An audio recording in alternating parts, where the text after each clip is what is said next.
이스라엘 백성들이 바벨론 포로에서 돌아와서 어떻게 이 나라를 다시 세울 수 있을까? 어떻게 시작해야 하나님께 주시는 은혜, 하나님의 약속, 하나님의 역사 가운데에 번창하고 성장하고 그리고 만족하고 기뻐할 수 있을까? 진정한 샬롬, 평화를 이룰 수 있을까? 모든 관점을 그렇게 보고 있습니다. 그때 역대기는 그 역사를 읽기 시작하는 거라고 얘기하는 겁니다. 그러니까 역대기의 가장 중요한 거는 어떻게 다시 시작할까? 이 교훈을 삼아라. 선진들이 걸어왔던 그 길들 중에 가장 귀한 게 뭔지, 그들이 고백한 것이 무엇이고 어떻게 고백했기에 그때는 그렇게 성숙하고 성장하고 확장될 수 있었을까? 그 대표적인 예를 다윗으로부터 시작하는 겁니다. 사울에 대해서는 한 장으로 끝내버립니다. 그런데 다윗의 역사는 역대기 상하의 거의 3분의 1입니다. 30% 이상을 다윗에 대해서 얘기하고 있습니다. 그리고 그 다윗을 얘기할 때에 오늘 성경 말씀에 왕국이 세워지고 그 첫 번째 사역을 법궤, 그걸로 딱 거론하는 겁니다. 열왕기에는 그 전에 성을 짓고 그 시온성을 점령하고 여러 가지 있지만 그 모든 것들은 옵션. 점령했기 때문에 다윗의 왕국이 그렇게 기억이 되고 성장하고 성공했다? 그게 아니라는 거예요. 그건 다 옵션입니다. 있을 수도 있고 없을 수도 있는 일입니다. 그런 일들이요, 하나님께서 도우심으로 그가 하는 모든 일들이 형통했다. 그리고 다윗의 나라가 더욱 든든히 서갔다라고 그냥 한 줄로 끝납니다. 그런데요, 역대기는 다릅니다. 바로 다윗의 첫 번째 사역을 법궤로 넣는 겁니다. 이게 메인 사역입니다. 메인 사역. 법궤를 가져오고 법궤를 세우고 법궤 앞에서 예배하고 법궤에서 묻고 법궤, 그것은 하나님의 임재의 상징이기 때문입니다.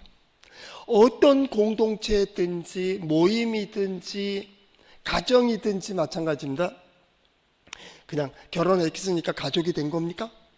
그래도 시작할 때 또 개인적으로도 마찬가지입니다. 나의 시간과 건강과 물질과 나의 계획과 나아가야 되는 어떤 일들과 방향을 어떻게 정할까?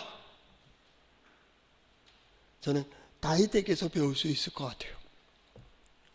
다윗에게 가장 중요한, 오늘 왜 법궤 문제가 거론이 되는지, 왜 법궤를 바로 다윗성으로 가져오려고 그렇게 애타게 수고하고 노력하고 실패 가운데 다시 연구하고 또 다시 세워놓는 이유가 뭘까? 이죠. 공동체가 든든히 확고히 성장하기 위해선 그 첫 번째는 목적이 같아야 됩니다. 목적이 하나 될 때 공동체가 되는 겁니다. 여기 우리 사명편도 다 다릅니다. 상황도 다릅니다. 환경이 다를 뿐만 아니라 여러 가지 문제거리도 다릅니다. 그런데 우리가 함께 모여 하나같이 예배할 수 있는 가장 중요한 목적이 뭐요? 그것은 한 가지입니다. 하나님입니다. 하나님 앞에 하나님의 뜻을 물으며 하나님의 말씀을 들으며 하나님을 의지하며 하나님께서 함께 해주시고 도와주시기를, 우리의 목적은 거기에 있습니다. 봉사도 구제도 교제도 마찬가지입니다. 교회에 오는 첫 번째 이유는 오직 하나님입니다. 하나님입니다. 이걸 잃어버리면요, 친교요, 해보세요. 하나 둘 셋 뿅. 우리 학교 다닐 때 많이 했잖아요. 옛날엔 음식 먹고요, 나누고요, 해보세요. 먹을 때는 좋지만요, 돌아서면 돌아서 버립니다. 언제까지 웃을 수 있습니까? 진정한 하나 되는 길은 기업도 마찬가지입니다. 목적이 같아야 됩니다. 목적이 하나가 될 때 우리 교회 역사도 마찬가지입니다. 하나님입니다. 하나님의 영광입니다. 영광을 드러낼 뿐만 아니라 영광을 보고 싶은 겁니다. 내 인생 속에서 내 삶 속에서, 내 사역 속에서, 내 가정 속에서, 우리의 자녀들을 통하여, 사랑하는 사람들을 통하여, 우리 기업도 마찬가지입니다. 사업도 영광이 뭡니까? 하나님이 함께 해주시고 하나님께 도와주시고 하나님이 역사해 주신다는 걸 보는 거예요. 보는 거예요. 매 순간마다 깜짝깜짝 놀랄 정도로 목적이 하나가 돼야 됩니다. 교회 오는 이유가 그런 것처럼 동해제일장로교회 마찬가지입니다. 여러분 목적을 분명히 하세요. 어떤 분에게 묻습니다. 교회가 어떤 교회였으면 좋겠는가? 라고 물어보니까 어떤 교회였으면 좋겠어요? 뭐 기도할 때도 그렇게 사랑이 넘치는 교회, 용서가 넘칩니다. 자기가 안 하는 거지. 왜요? 여기에 함께 하신 성령의 충만함은 하나님이 사랑이 없으십니까? 하나님은 사랑이라는데 용서라고 하는데 들어오면 된다니까요. 왜 밖에서 떠들어? 그러니까 그 자리에 서면 돼. 서지도 않고 왜 시끄럽게 떠들어? 이 얘기잖아요. 좋은 교회, 어떤 교회가 좋은 교회입니까? 국률이 있는, 봉사를 많이 하는, 구제를 많이 하는, 그게 교회입니까? 구제 많이 하면 교회입니까? 그러면 사회사업 많이 하는 동해시는 교회네요. 구제단체들이 교회입니까? 봉사단체들이 교회입니까? 아니에요. 아니에요. 교회. 그것은 하나님을 중심한 곳입니다.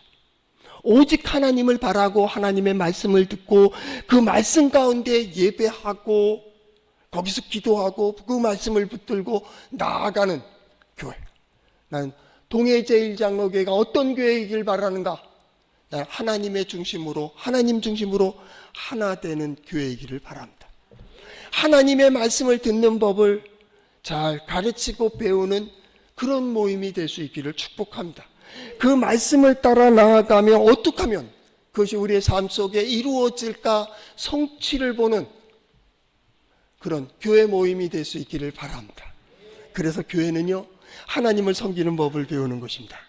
하나님께 예배하는 것을 배우는 겁니다. 하나님을 의지하는 것을 배우는 겁니다. 하나님의 말씀대로 어떻게 살아야 되는지를 배우는 곳이에요. 교회. 나머지는 옵션입니다. 봉사요? 해도 되고 안 해도 됩니다. 구제요? 해도 되고 안 해도 됩니다. 하나님 사랑하면 다 끝난 겁니다. 이웃 사랑합니다. 하나님 사랑한다며 왜? 사랑하겠다고 만난 아내와 남편을 왜 사랑하지 못하는 거예요? 자기가 난 자식도 사랑하지 않는다니까요. 그러고서 집사 권사가 돼 있어요. 자, 이게 예수 믿는 거예요? 탈무드에 그런 얘기가 있습니다. 가장 가까운 데서부터 만족시켜라. 가장 가까운 데서부터 만족시켜라. 우리의 가장 작은 단위라면 가정 아닙니까? 부모님을 만족시키세요. 아내를, 남편을, 자식을 만족시키세요. 그게 지혜로운 겁니다. 아니 여기 있는 사람 만족 못 시키면서 어디 먼 데서 만족시키려고 그래요. 어리석은 거 아닙니까? 교회 목적이 분명합니다. 우리는 목적이 하나입니다. 오직 하나님입니다. 하나님의 영광을 보기 위해서입니다. 하나님의 약속을 이루기 위해서입니다. 목적이 하나일 때 공동체는요 힘이 있습니다. 누구도 못 건집니다. 누구도 못. 여기서 갈리기 시작하면요, 그래서 이단이 틈타고 무슨 사상이 들어오고 잘못된 일들이 벌어지는 거예요. 그러다 보면 상처를 받아요. 목적이 하나여야 된다. 그런데 두 번째로는 이 공동체가 잘 되려면 역할이 분명해야 돼요. 역할이 분명해야 돼요. 우리 직분으로 얘기한다면 집사의 역할이 있어요. 그 사역하는 어떤 우리 교회 법에도 있지 않습니까? 권사의 역할이 있어요. 권사님들은 교육을 많이 하니까 권사 교육이죠. 목사를 도와 신방을 하고 교인들을 위해서 기도하고 뭐 교인들을 살펴서 어떻게 하고 그런 얘기들이 있습니다. 그 권사 역할입니다. 장로님의 역할이 있습니다. 장로님 역할이 있습니다. 집사가 장로의 역할을 하려고 하고 권사가 장로를 무시한다 그러면 이건 안 되지. 각자의 역할이 있다. 역할을 분명히 해야 돼요. 아내는 아내로서의 역할, 남편은 남편으로서의 역할이에요.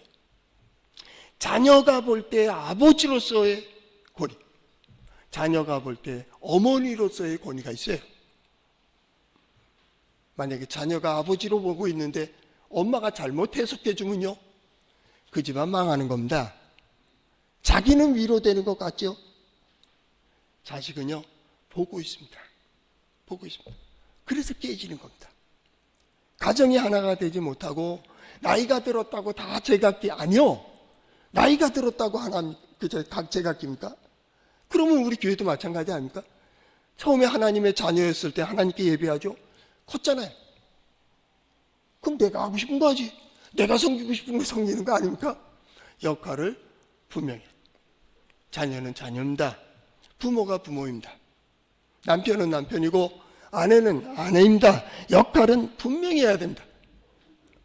그 다음에 서로 신뢰가 있어야 됩니다. 서로가 하나로 네트워크가 형성돼야 됩니다. 한 방향으로 가는 겁니다. 목적이 분명하니까 거기서 한 방향으로 갈 수 있는 목표가 세워지는 거예요. 목표를 세우고 목적이 생기는 게 아닙니다. 목적이 있기 때문에 목표가 생기는 겁니다. 목적은요, 없어도 됩니다. 목표는 없어도 됩니다. 목적만 분명하면 됩니다. 내가 존재하는 이유, 내가 이 길을 가야 되는 이유, 그게 목적입니다. 그것이 의미입니다. 내가 오늘 살아야 되는 이유, 내가 오늘 예배당에 올라가야 되는 이유가 뭐요? 이게 목적이에요. 이건 분명해야 돼요. 내가 거기 가서 이런 일을 이루고 저런 일을 이루고 하나님을 만나고 못 만나고는 그건 없어도 됩니다. 나는 하나님을 만나러 간다는 게 목적이에요. 만나주시고 내 기도를 들어주시고 나를 감동시켜주시고 이끌어주시는 이는 하나님이에요. 하나님. 나는 오직 하나님으로 즐거워하는 거예요. 다윗의 고백의 대부분이 이 신앙과 고백입니다. 제가 좋아하는 성경 여러 구절이 있지만 그 중에 시편 18편을 옛날부터 좋아했습니다. 18편 1절 나의 힘이신 여호와여 내가 주를 사랑하나이다. 나의 힘입니다. 하나님은 나의 힘입니다. 그가 나에게 말한 게 아닙니다. 내가 그에게 고백합니다. 하나님은 나의 힘입니다. 하나님이 함께 해주신다면, 하나님께서 인도해 주신다면, 하나님이 역사해 주신다면 나는 사막을 걷는다 해도, 광야를 걷는다 해도, 돌짝밭을 걷는다 해도, 어떤 어려움이 닥친다 해도 나는 두려워하지 않아요. 왜요? 그가 나와 함께 해주신다면. 시편 18편 2절부터는 계속 여호와는 나의 반석이시요 요새시요 나를 건지시는 이시요 쭉 나갑니다. 나의 찬송을 받으실 여호와시요 그 하나님께 아뢰리니. 그 아랜다는 말은요, 부르짖는다는 겁니다. 그 하나님께 내 눈이 활짝 뜨이는 겁니다. 내 뚜껑이 열리는 겁니다. 부르짖는다, 아랜다 라는 뜻의 가장 중요한 의미는요, 그를 향해 뚜껑을 여는 겁니다. 하나님, 이겁니다. 저의 형편과 나의 상편과 사정과 모든 걸 그 앞에 내려놓는 겁니다. 그리고 그 길을 가는 겁니다. 거기에 내가 있고 내가 있습니다. 우리가 있습니다. 우리 가운데에는 목적이 같으면요, 이건 서로 신뢰해야 된다. 믿어줘야 된다. 저 사람이 실수하고 잘못하고 넘어지더라도 하나님은 그를 붙들어 주시고 인도해 주실 것을 믿어줘야 돼요. 이건 믿음의 문제입니다. 그냥 신뢰의 관계입니다. 방법이요, 여러 방법이 있습니다. 방법은 다 다를 수 있습니다. 생각도 다를 수 있습니다. 그러나 목적, 이것이 생겼을 때에는 그 모든 걸 벗어야 됩니다. 그리고 하나님께로 갑니다. 바로 이게 공동체가 갈 수 있는 아주 기본 원리입니다. 뭐 여러 원리들은 이제 거기서 벗어나기도 하지만 그 원리입니다. 그 중에 과연 그럼 성경 무엇을 중심으로 어떻게 고백했는가? 다윗은 포로에서 돌아오고 디아스포라 유대인이 되고 다 이상 흩어졌던 이들이 함께 모였을 때에 과연 그들은 무엇을 중심으로 모였는가?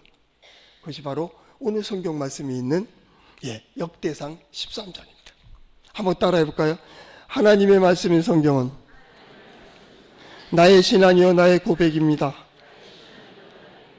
주여 내게 무슨 말씀을 하려 하시나이까? 내게 무슨 말씀을 하시든지 그대로 하리이다.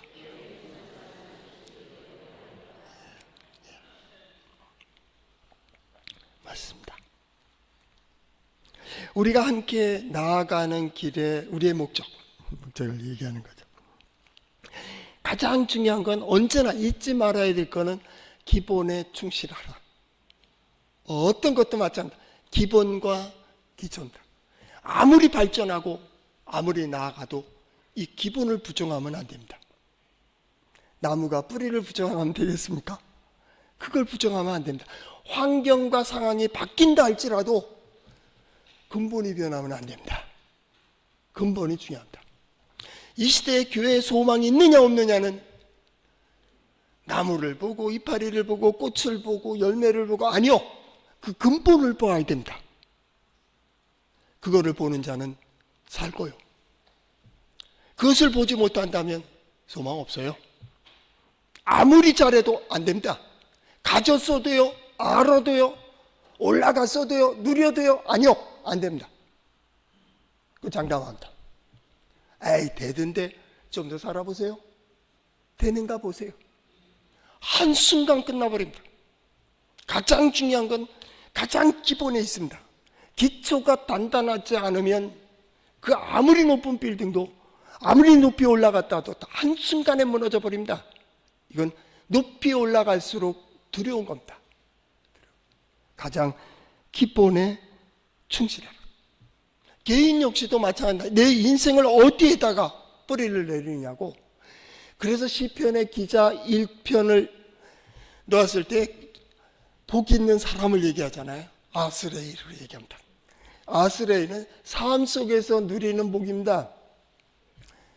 그들은 악인의 길을 따르지 아니하며 죄인의 길에 서지 아니하며 오만한 자의 자리에 앉지 아니하며. 그들이 아무리 좋다고 말하고 이게 옳은 거라고 얘기하고 성공할 수 있는 길이라고 어드바이스입니다. 충고해 준다 할지라도 그 길을 따르지 않으며 아니야. 나는 아니야. 오늘 기도하는 우리 장로님, 십자가의 도가 저들에게는 미련하고 어리석은 거지만 믿는 우리에게는 참 지혜의 방편이라고 고백했던 것처럼 마찬가지입니다. 우리는 우리의 길이 있습니다.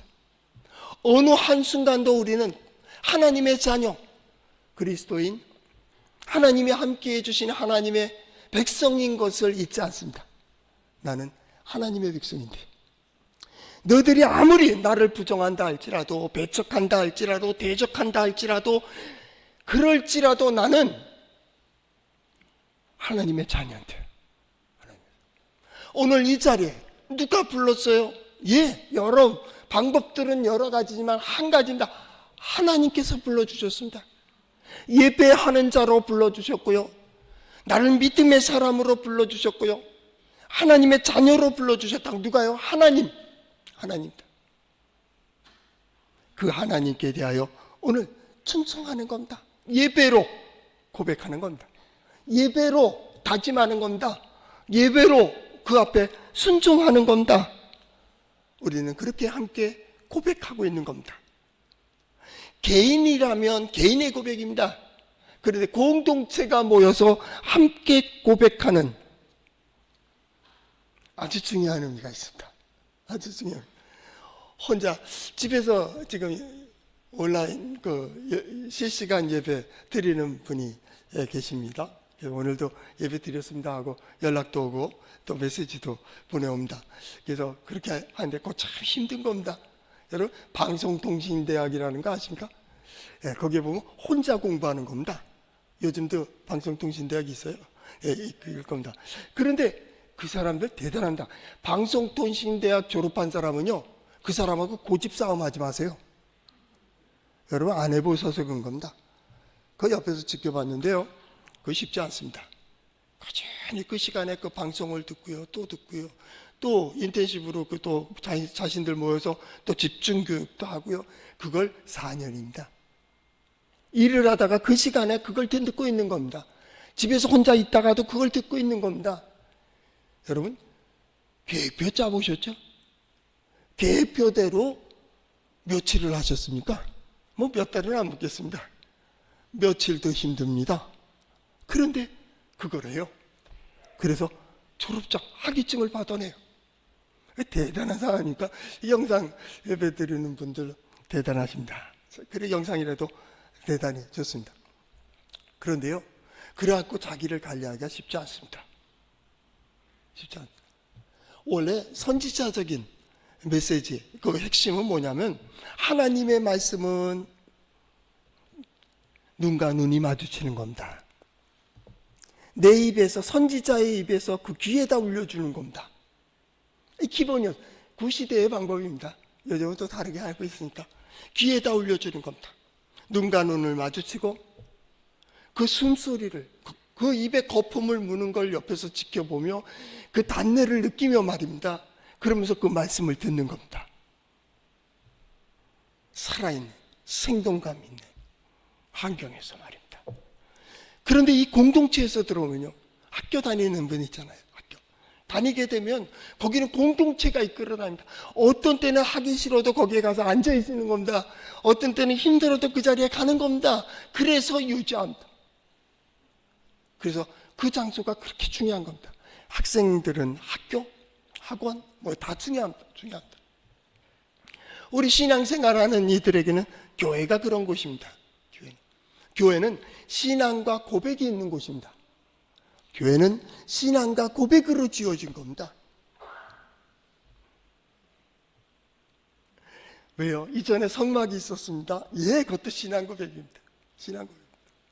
성전이 시작된 것은 다윗의 고백입니다. 자기는 집에서 편히 사는데, 궁에서 사는데, 하나님은 그 광야에 그냥 있으니까 하나님을 집을 지어드려야겠다. 그런 생각을 해서 나단 선지자에게 얘기하지 않습니까? 그 선지자가 선지할 동안에 하나님 말씀하셨죠. 내가 언제 집이 필요하냐? 세상이 다 나의 집이고 세상의 땅이 내 발등상이고 하늘이 내 머리 둘 곳인데 그러나 네가 귀하다. 그게 옳다. 라고 얘기하고 허락을 하십니다. 그 솔로몬이 이제 짓게 되는 거죠. 신앙과 고백이 있습니다. 그때 솔로몬이 이렇게 고백합니다. 하나님, 이곳에서 기도하면 첫 번째입니다. 또 이곳을 향하여 기도하면 하나님 들어주세요. 우리는 이곳에서 예배하고 이곳에서 기도하고 이곳을 향해 기도하고 저는 그랬으면 좋겠어요. 지금 2026년도를 지나고 있는 우리 성도들의 삶 속에 이곳에서 기도하는 모든 기도들마다 하나님께서 응답해 주시기를 축복합니다. 더 중요한 우리의 삶 속에 어려운 일이 닥치고 한숨이 나고 답답할 때 성전을 향하여 교회를 향하여 딱 서서 한숨을 쉬는 그 마음을 아시는 감찰하시는 하나님께서 그 모든 문제들을 풀어주시기를 축복합니다.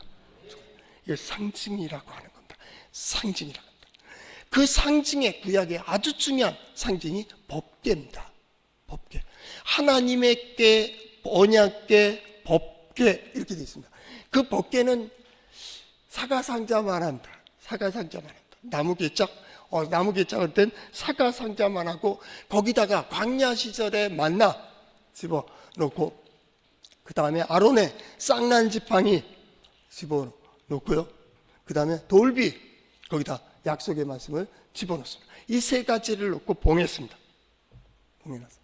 이걸 하나님의 궤 그리고 하나님의 임재의 상징이라고 했습니다. 임재의 상징. 이 법궤는 하나님이 함께 하신다고 이 법궤로 우리에게 보여주시고 법궤로 들려주시고 법궤로 역사하고 계시다. 상징입니다. 법궤가 역사합니까? 아니요. 아론의 쌍난 지팡이나 만나나 십계명이 역사하십니까? 아니요.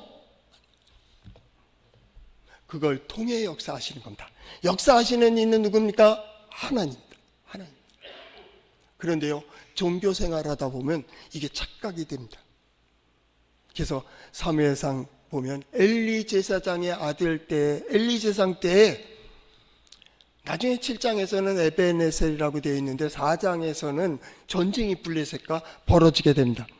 블레셋과 전쟁이 벌어졌을 때 전쟁에 밀리는 거예요. 그렇겠죠? 블레셋은 쇠 철기 문화를 가지고 있었고 이 이스라엘은 철기에 익숙하지 않습니다. 다 나무 몽둥이 가지고 싸우러 온 그런 세대였으니까요. 그래서 이들이 밀릴 것 같으니까 이제 7장에 에벤에셀이라고 사무엘이 명명하기 전 그곳에 이스라엘이 진을 치고 있었습니다. 그때 엘리 제사장의 두 아들이 법궤를 가지고 나갑니다. 이스라엘 진영으로 들어올 때 이스라엘 백성들이 환호합니다. 하나님, 야, 법궤가 왔다, 법궤가 왔다. 법궤가 왔으니 이제 우리는 이겼다라고 생각했습니다. 그런데요, 그 전쟁에서 패배하고요, 법궤를 빼앗기게 됩니다. 블레셋 사람들이 그 법궤를 꽁꽁 묶어가지고요, 그것을 블레셋 땅으로 가져갑니다. 아스돗으로 가져갑니다. 근데 아스돗으로 갔더니 그 신상 앞에다 딱 잡아다 놨습니다. 우리 신이 더 강하다. 저들이 있는 이 여호와 아무것도 아니라는 겁니다. 근데 하룻밤을 자고 나니까 이 신상이들이 그냥 넘어져 갖고 팔이 부러지고 목이 부러져 있는 겁니다. 그래서 어떻게 합니까? 이걸 갖다가 다시 가드로 보냅니다. 다시 에그론으로 보냅니다. 7개월 동안 블레셋 땅에서 돌게 됩니다. 전염병이 돕니다. 온역이 돕니다. 여러 가지 학질도 생기고 여러 가지 재난들이 벌어집니다.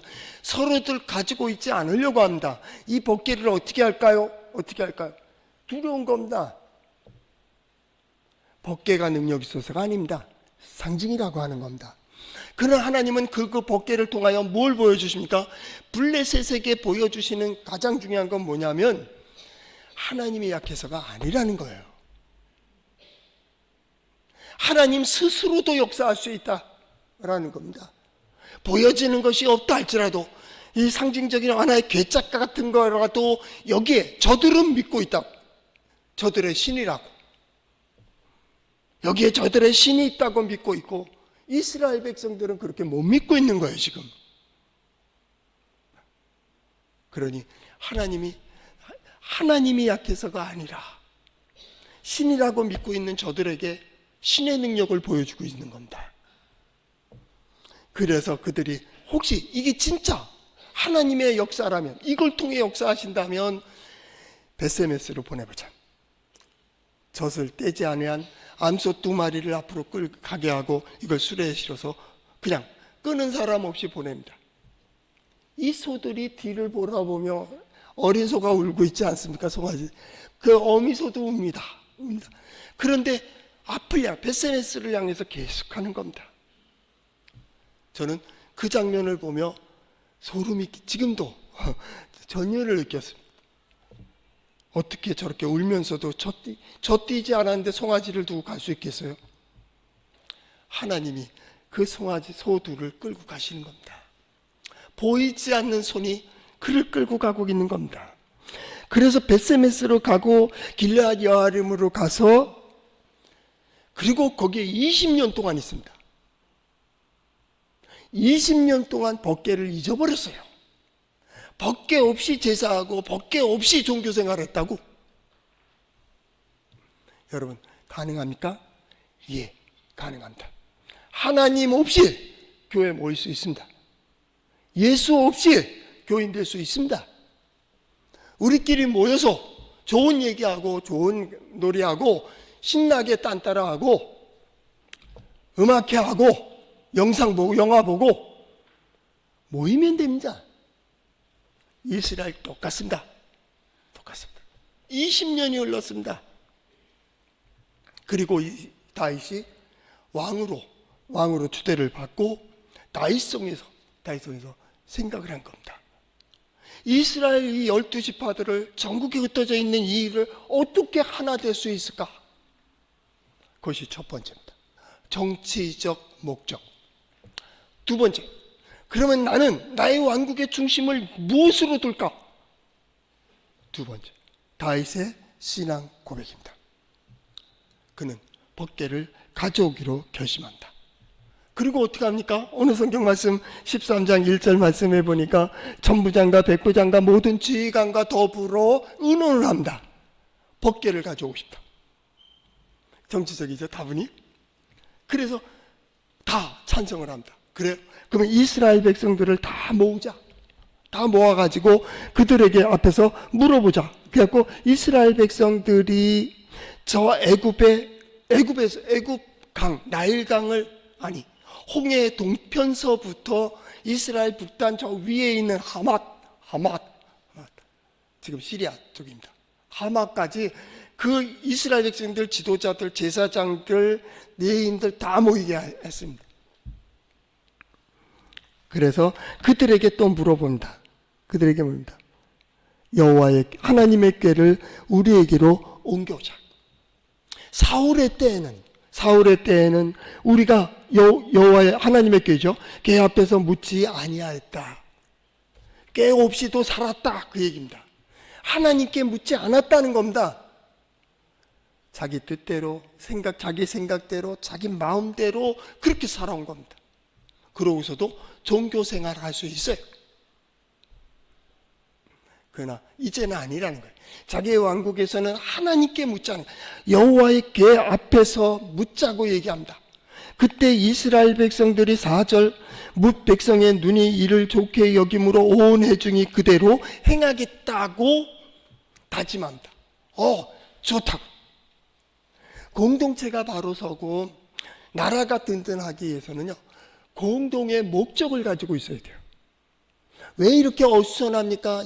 정치인 각자의 목적이 달라서 그래요. 명분은 그럴싸한데 목적이 틀려요.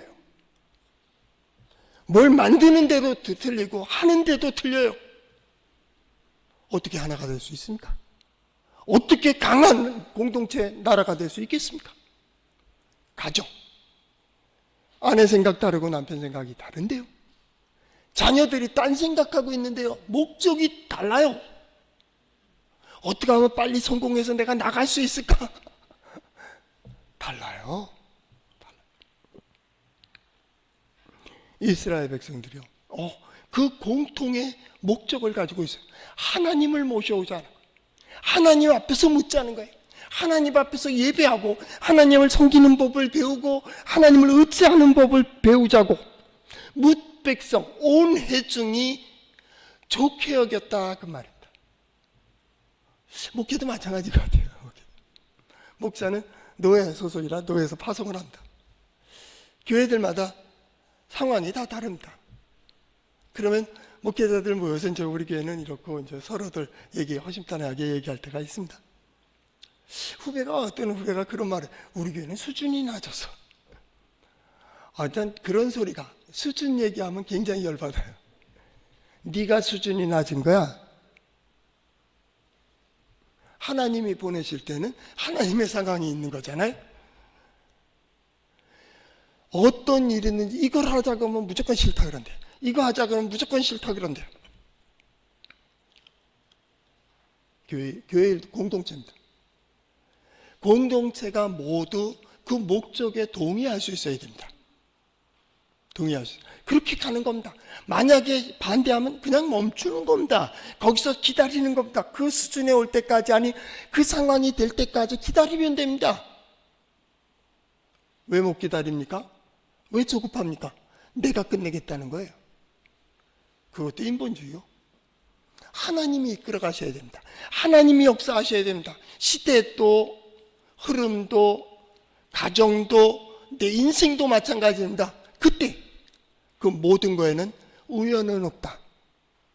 특별히 그리스도인들은 하나님의 뜻이 있는 거예요. 그 하나님의 뜻을 묻는 거예요. 어디에서? 법궤 앞에서, 예배 공동체 안에서, 교회에서 그걸 배우는 겁니다. 하나님을 섬기는 법과 하나님의 뜻을 묻는 법을 배워요. 여기에 보니까 사울의 때에는 우리가 궤 앞에서 묻지 아니하였다. 묻다라는 단어가 여기 다라시라고 하는 히브리어로 되어 있습니다. 하나님을 찾는다는 단어가 다라시, 바카시, 그리고 작은 단어, 적게 나오는 단어들로 몇 개 되어 있습니다. 이 묻는다라고 번역이 되어 있지만 이거는 찾는다, 구한다, 탐구한다 그런 뜻을 가지고 있습니다. 이걸까? 이걸까? 하나님, 이것이 어떻게 해야 됩니까? 하나님의 지혜를 구하고 하나님께서 역사해 주시기를 구하는, 오늘은 바로 그 얘기입니다. 하나님께 묻는다는 겁니다. 하나님, 어떤 것이 하나님의 뜻입니까? 라는 것이 오늘 히브리어에 나오는 아래요 라는 표현입니다. 이걸 할 때 해야 될까요? 말아야 될까요? 이거랑 같은 의미의 뜻을 가지고 있는 게 바카시라고 하는 겁니다. 이것은 뭐냐면, 하나님, 감당할 수 있도록 내게 힘을 주세요. 내게 능력 주세요. 내게 지혜를 주세요. 이 문제입니다. 그러니까 어떤 일을 결정할 때 첫째는 바로 어느 성경 부문입니다. 하나님, 해야 될까요? 말아야 될까요?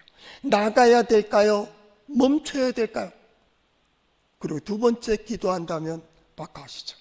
그건 뭐냐면, 하나님 도와주세요. 하나님 역사해 주세요. 만나는 사람들의 말을 통해서도 내게 감동을 주세요. 하나님께서 이끌어 주시는, 하나님의 약속을 가지고 하나님의 소망을 가지고 있다고 한다면 하나님께 이렇게 나아가는 겁니다. 성공, 거기에 둘로 얘기한다면 하나는 선천적인 기질입니다. 성공하는 기질이 있습니다. 그건 몇 퍼센트 되겠지. 두 번째는 후천적 학습입니다. 표현하는 법, 기술, 재능, 능력, 개발하는 법, 이런 것들이 후천적입니다. 이 두 가지가 딱 맞으면 큰 성공을 합니다. 그 기질적으로 그렇게 된다니까요. 그런데 예수 믿는 사람은 성공할 수밖에 없어요. 왜냐하면 첫째, 선천적으로 그렇게 되어 있어요. 선천, 어디에 선천이에요? 중생하는 거니까. 하나님의 자녀로 태어났어요. 하나님은 어떤 분이에요? 능력이 때문에, 하나님 전능하시 때문에, 창조주라며, 어떤 것을 가지고 무엇을 만드는가 아니라 아무것도 없는 것 가운데 말아 보이는 것을 만드신다며. 그걸 믿는 사람이라고. 기질이 달라요. 보는 게 달라요. 두 번째는 성경이에요. 된대잖아요. 된대잖아요. 됐대잖아요. 전쟁에도 이겼고, 영토도 확장됐고, 나라도 굳세졌고, 하나님께 묻고 하나님의 뜻을 따라서 그렇게 고백했더니 됐대잖아요. 됐대잖아요. 또 뭐가 필요해요? 저는 그 고집을 가졌으면 좋겠어요. 여러분 스스로 그 자부심을 가졌어요. 난 된다며, 난 하나님의 자녀라며. 그리고 한 주간 가는 겁니다. 하고 그 한 주간 속에서 이루시는 하나님의 역사로 인하여 하나님께서 우리와 함께 하심을 증거로 얻는 우리 성도들 될 수 있기를 축복합니다.